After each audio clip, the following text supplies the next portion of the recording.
Hello, it's Mama Mo here. Welcome to the Strawberry series, where I showcase many treats made out of strawberry. Today's project is no sugar strawberry jam. We will need a thick bottom pot, a canning funnel, pectin, and bottles. Make sure to wash them. We're using a no sugar needed pectin. But first we wash our strawberries, we hull them and mash them. Now we mix it with some water in a pot and let it boil until it reaches a rolling boil.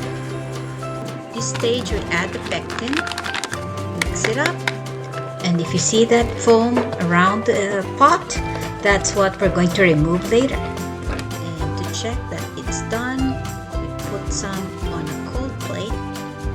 Oops, looks like it's not done yet, some more boiling.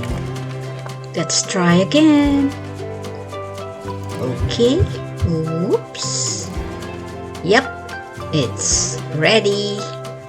So it's done. We are ready to put it in the jars. Glop, glop. There it is. Yummy, yummy. Okay, putting some jam on homemade bread. Yummy!